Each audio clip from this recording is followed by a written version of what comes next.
प्रिय दर्शकों नमस्कार। आइए सुनते हैं आज के मुख्य समाचार।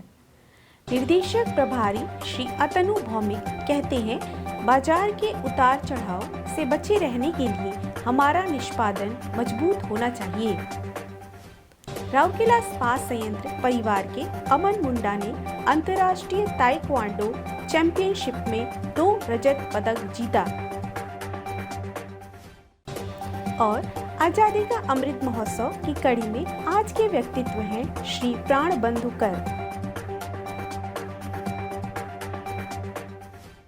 अब समाचार विस्तार से।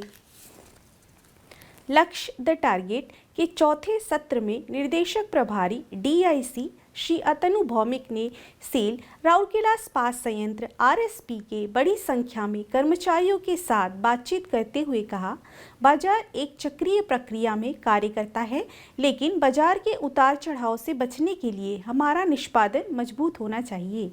अनूठा मानव संसाधन संचार बैठक 9 सितंबर 2022 को मंथन सम्मेलन कक्ष में आयोजित किया गया था।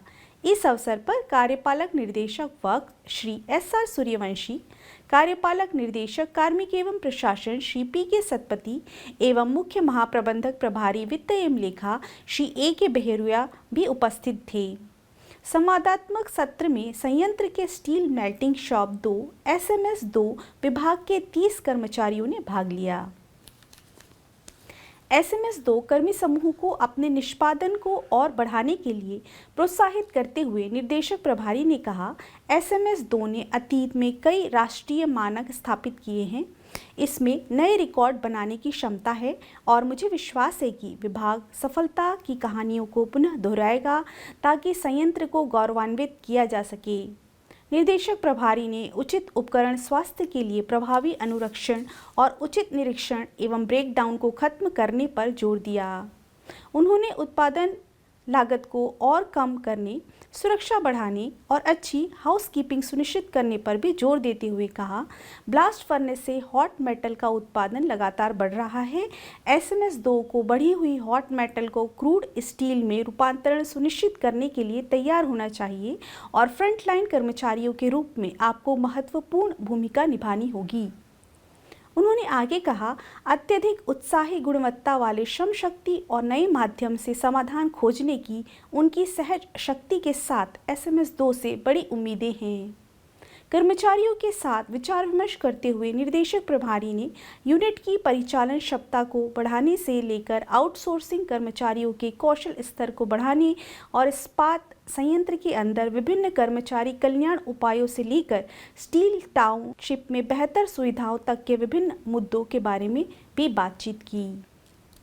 श्री सूर्यवंशी ने कर्मचारियों से आग्रह किया कि वे गुणवत्ता सर्किल अवधारणा का लाभ उठाकर समस्याओं के अभिनव समाधान खोजें, जो विभाग और संयंत्र दोनों के लिए फायदेमंद होंगे।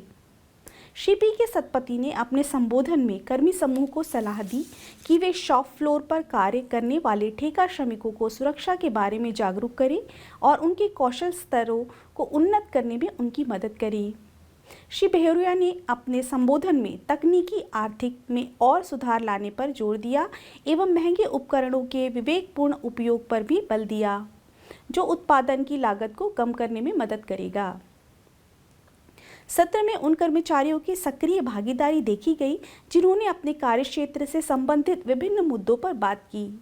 सहायक प्रबंधक जनसंपर्क श्री शशांक पटनायक ने कार्यक्रम का संचालन किया। उल्लेखनीय है कि अप्रैल में निर्देशक प्रभारी के मार्गदर्शन में मानव संसाधन पहल लक्ष्य द टारगेट शुरू किया गया था, ताकि इस्पात संयंत्र के फ्रंटलाइन कर्मचारियों को उनकी अवधारणाओं, विचारों और सुझावों को साझा करने के लिए एक मंच प्रदान किया जा सके, ताकि कर्मचारियों को प्रेरित करते हुए सुरक्षा और उत्पादकता में और सुधार किया जाए। सेल राउरकेला इस्पात संयंत्र RSP के SMS 2 विभाग के श्री सागर मुंडा के 15 वर्षीय पुत्र अमन मुंडा ने मलेशिया में आयोजित 5वीं Gavin UniMAP Malaysia international open taekwondo championship 2022 में 2 रजत पदक जीतकर देश का नाम रोशन किया है। इस चैंपियनशिप में नेपाल, ब्राजील, जापान, सिंगापुर और थाईलैंड समेत 12 देशों के करीब 200 प्रतिभागियों ने हिस्सा लिया। इससे पहले उन्होंने इस इवेंट में 6 राउंड खेले और अपने विरोधियों को हराकर फाइट और पुमसे में रजत पदक जीता। युवा ताइक्वांडो खिलाड़ी ने मलेशियाई खिलाड़ी के साथ अपने अंतिम मुकाबला में हार कर अपने नाम एक रजत पदक किया। अपने देश के लिए रजत पदक जीतने और अपने शहर राउरकेला को गौरवान्वित करने के बाद मेरी खुशी का कोई ठिकाना नहीं है। मैंने अपनी गलतियों से सीखा है और अब मेरा लक्ष्य विश्व यूनिमैप और आगामी एशियाई खेलों में पदक हासिल करना है। उनके कोच श्री आनंद कुमार सुना कहते हैं, उनकी कड़ी मेहनत अमन को दूरों से अलग करती है। मुझे यकीन है कि वह देश के लिए और भी कई पुरस्कार जीतेगा। उल्लेखनीय है कि एक अन्य युवा सौम्या रंजन महंती, जो मिस्टर सुना की छात्रा भी है, उसने इसी चैंपियनशिप में 2 कांस्य पदक जीते हैं। अमन फिलहाल सेक्टर 16 के डीएवी स्कूल में 9वीं कक्षा में पढ़ रहा है। उनकी ताइक्वांडो यात्रा तब शुरू हुई जब वह सिर्फ 10 साल के थे। जैसे जैसे वे आगे बढ़े, ताइक्वांडो में उनकी रुचि बढ़ती गई और वह अपनी जुनून बन गई। वे पहले ही 2021 में मध्य प्रदेश में आयोजित राष्ट्रीय ताइक्वांडो चैंपियनशिप में 3 स्वर्ण पदक जीत चुके हैं। आज़ादी का अमृत महोत्सव समारोह के तहत सेल राउरकेला इस्पात संयंत्र ओडिशा के कुछ प्रसिद्ध और कुछ कम जाने माने प्रतिष्ठित हस्तियों पर समाचारों की एक कड़ी प्रस्तुत कर रहा है। आज के व्यक्तित्व हैं श्री प्राणबंधु कर।